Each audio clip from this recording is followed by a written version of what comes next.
नमस्कार दोस्तों, मैं Sandeep Kumar Dubey SK Dubey biology class में आप लोगों का स्वागत करता हूं।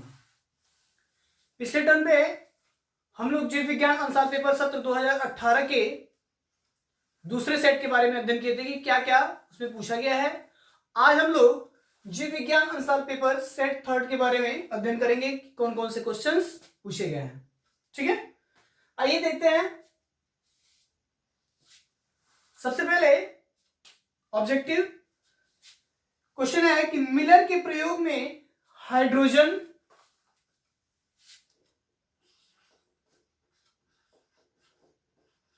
मिलर के प्रयोग में हाइड्रोजन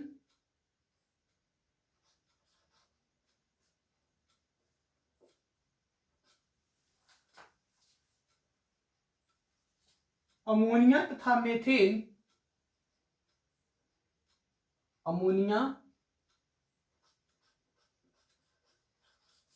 तथा मेथेन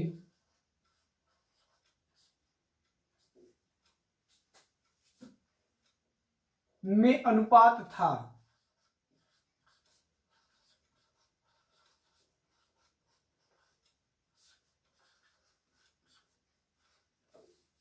ऑप्शन है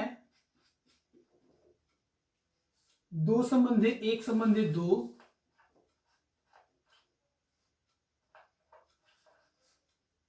सेकंड ऑप्शन है 1:2:2,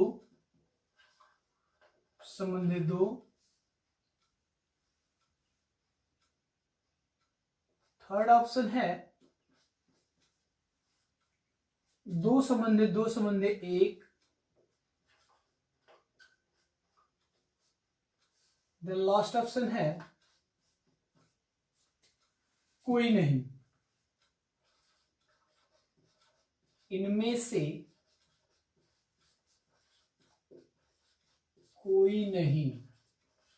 ठीक है, तो मिलर के प्रयोग में, यानी मिलर ने जो जीवन की उत्पत्ति के समय अपना प्रयोग किया था, उसमें हाइड्रोजन, अमोनिया तथा मेथेन का जो अनुपात था वह कितना था, यानी ऑप्शन है 2:1:2,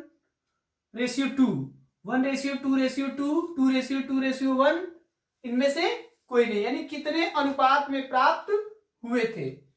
तो यहां पे मिलर के द्वारा जो प्रयोग किया गया था, तो हाइड्रोजन के 2 अणु थे, ठीक है, अमोनिया के कुछ अणु थे और मेथेन के कुछ अणु थे। तो 2:1:2 के अनुपात में क्या हुआ था, प्राप्त हुआ था। ठीक है, दूसरा क्वेश्चन कह रहा है कि मछलियों के पंख तथा व्हेल के चप्पू दर्शाते हैं। क्वेश्चन है मछलियों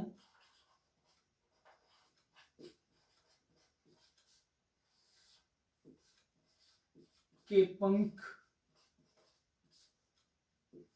तथा व्हेल के चप्पू दर्शाते हैं।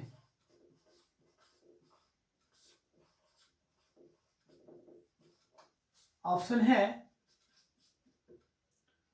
समरूप,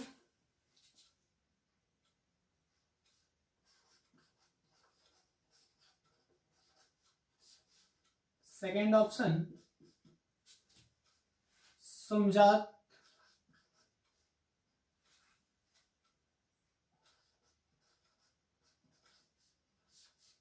थर्ड ऑप्शन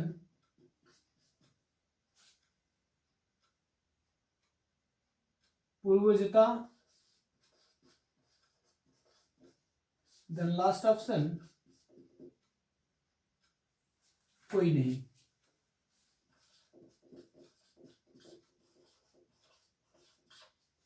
ठीक है, मछलियों के पंख और व्हेल के चप्पू दर्शाते हैं। तो आप इन दोनों में आपको पता है कि मछली जो होती है वह एम्फीबियंस होती है, ठीक है, पीसेस, जो पीसेस के अंतर्गत आती है। एम्फीबियंस के बाद जो क्लासेस कार्डेटा के पीसेस आती हैं वो पीसेस वर्ग में आती है, जबकि वेल जो होता है वह स्तनधारी होता है। तो इसके पंख चप्पू, वेल के चप्पू और मछलियों के जो पंख होते हैं वह दोनों समरूप को दर्शाते हैं, है ना। और रूप मतलब रूप एक जैसा है किंतु कार्य उसके क्या है, दोनों के अलग अलग है। तो ये यहां पे जो होगा समरूप। अगला क्वेश्चन है कि पेनिसिलिन की खोज किसने की थी। पेनिसिलिन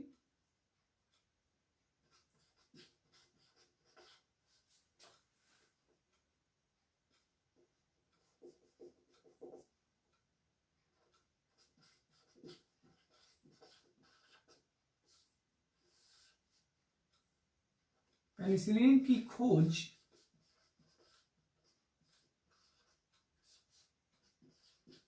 किसने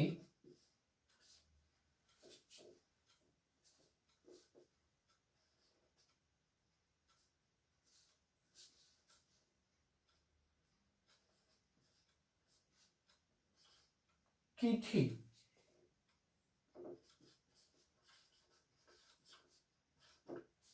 ऑप्शन है Fleming, second option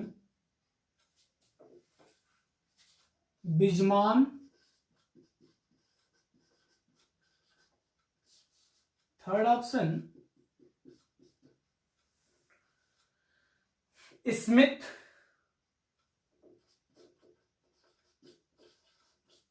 then four कोई नहीं। तो यहां पे जो ऑप्शन सही है, फ्लेमिंग ने क्या किया था, अलेक्जेंडर फ्लेमिंग ने पेनिसिलिन की खोज की थी। ठीक है, तो यहां पे सभी के सभी आंसर गलत होंगे, फ्लेमिंग ऑप्शन सही होगा।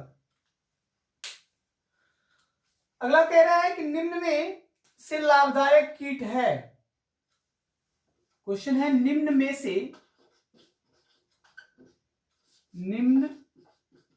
से लाभदायक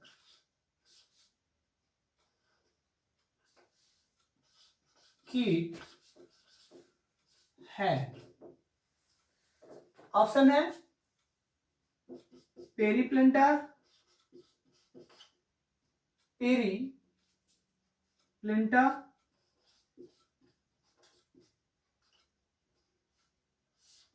second option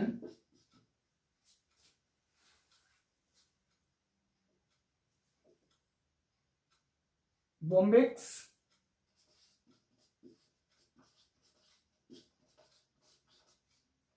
third option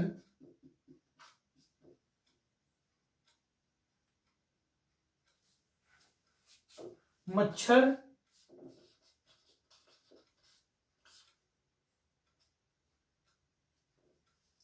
then last मस्का।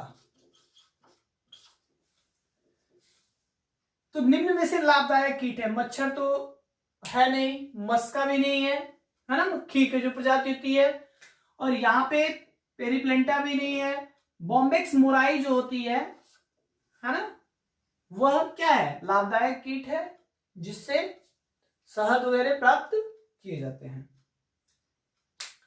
अगला क्वेश्चन है मनुष्य में अतिसार रोग किससे उत्पन्न होता है।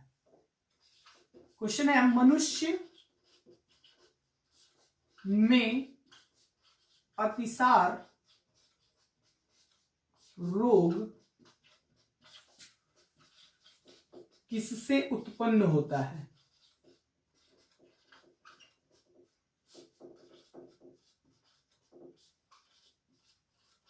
किससे उत्पन्न होता है। तो आपको बता दें कि मनुष्य में जो अतिसार रोग होता है वह प्रोटोजोआ के एंट अमीबा हिस्टोलिटिका नामक जीव के कारण होता है। यह रोग किसके कारण होता है, एंट अमीबा हिस्टोलिटिका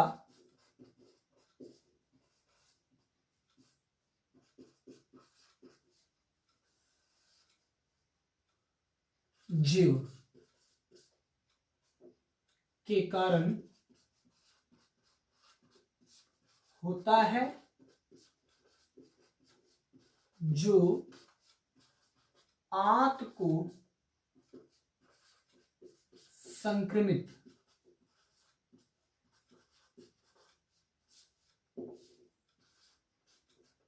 करता है।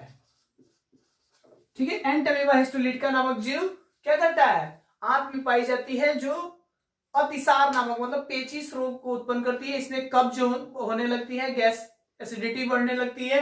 ठीक है, तो ये तमाम तरह की बीमारियां उत्पन्न होने लगती हैं, जिससे क्या होता है, मनुष्य को अतिसार रोग कहा जाता है।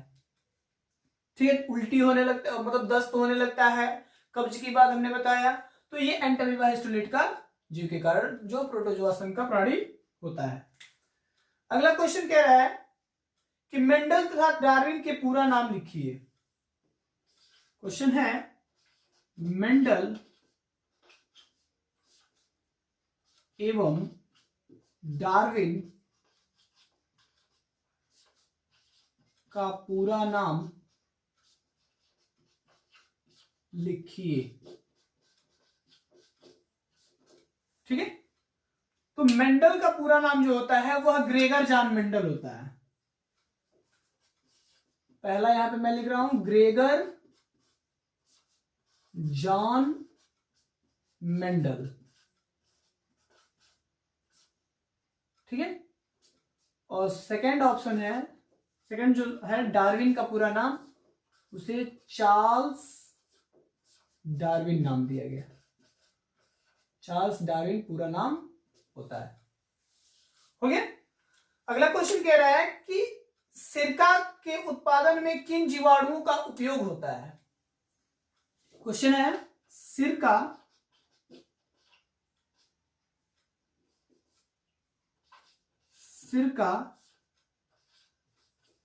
के उत्पादन में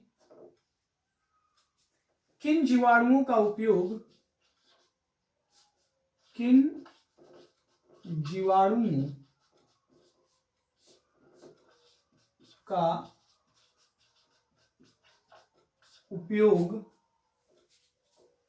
होता है।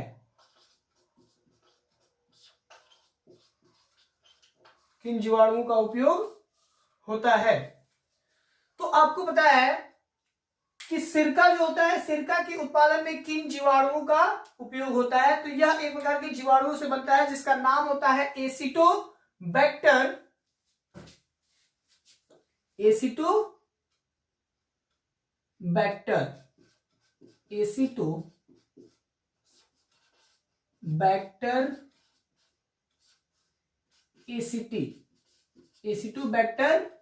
एसिटी इसका नाम होता है, जो सिरका में उत्पादित किया जाता है, यानी सिरके में पाई जाती है। ठीक है, अगला क्वेश्चन कह रहा है कि राइजोबियम नामक सूक्ष्मजीव का कृषि में क्या महत्व है। राइजोबियम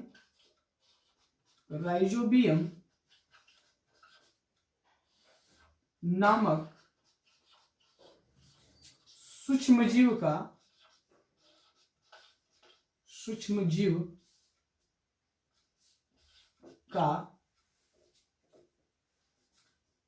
कृषि में क्या महत्व है। कृषि में क्या महत्व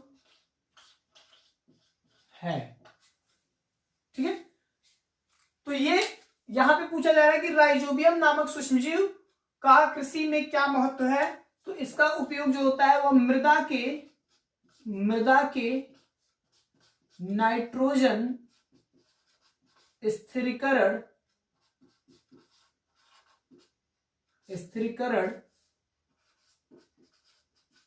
प्रक्रिया में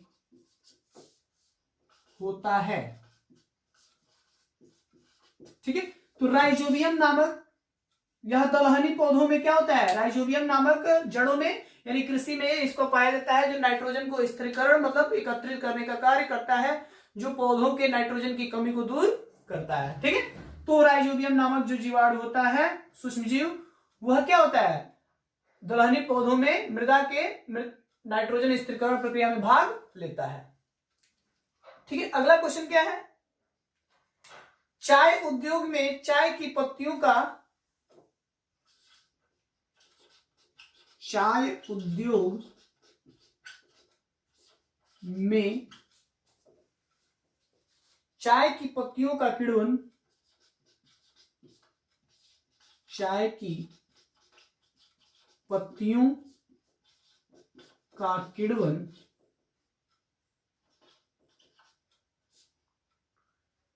चाय की पत्तियों का किण्वन किस सूक्ष्मजीव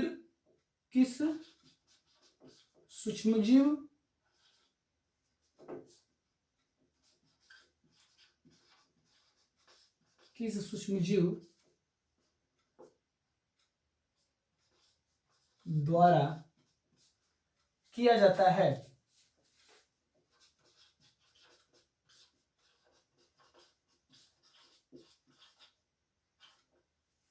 ठीक है, चाय उद्योग में चाय की पत्तियों की किण्वन किस चाय उद्योग में चाय की पत्तियों का किण्वन किस सूक्ष्मजीव द्वारा किया जाता है? तो आइए इसका नाम लिखते हैं, माइक्रोकाकस कैडिनम।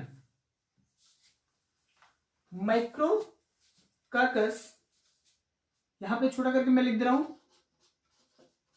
माइक्रोकाकस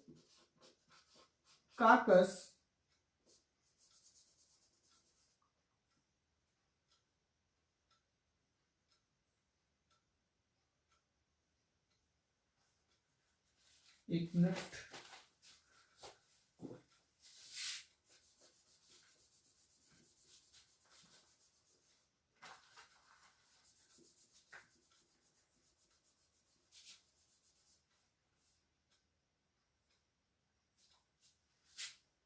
माइक्रोकाकस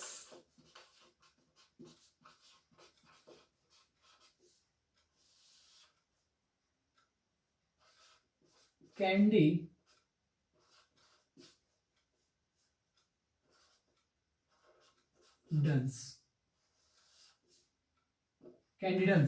ठीक है, तो चाय उद्योग में चाय पत्ती का जो किण्वन होता है वह माइक्रोकाकस कैंडिडेंस नामक जीवाणु के कारण होता है। अगला क्वेश्चन है,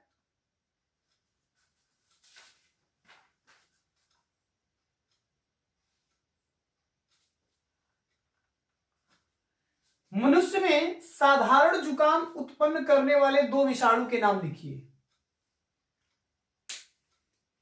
क्वेश्चन है, मनुष्य में साधारण जुकाम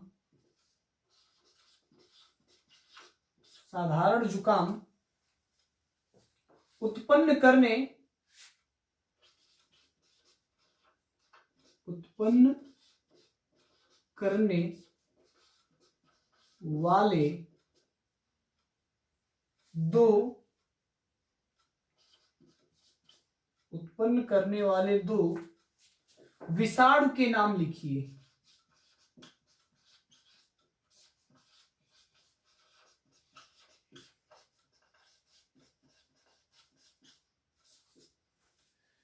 ठीक है, मनुष्य में साधारण जुकाम उत्पन्न करने वाले दो विषाणु के नाम लिखिए। तो सबसे पहले आजकल एक फेमस चल रहा है, आपको पता भी होगा, जिसके कारण लॉकडाउन हुआ था, कोरोना वायरस, है ना। हालांकि ये वो कोरोना नहीं है, ये कोविड-19 है, जो कि इसके पहले जो है वह कोरोना वायरस।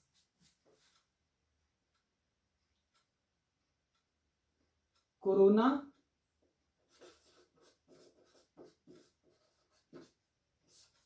वायरस, और जो दूसरा है रहीनो वायरस।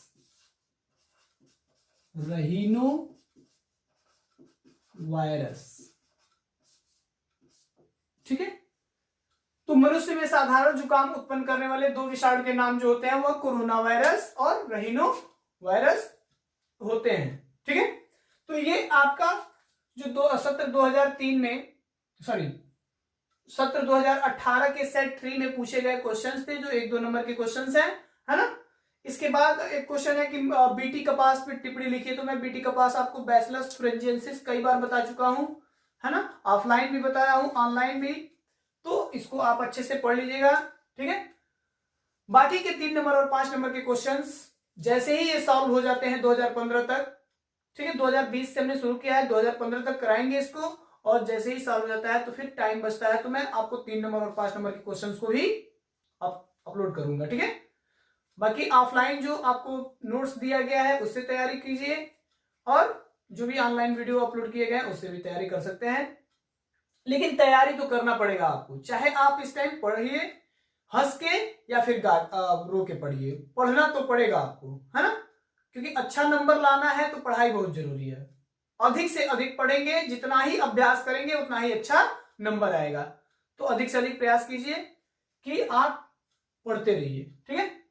स्क्रीनशॉट ले लीजिएगा, अच्छे से नोट कर लीजिएगा। जो लोग अभी मेरे चैनल को सब्सक्राइब नहीं किए, सब्सक्राइब करना ना भूलें, ताकि मैं उनको अधिक से अधिक पहुंचा सकूं अपनी बात, ठीक है। धन्यवाद।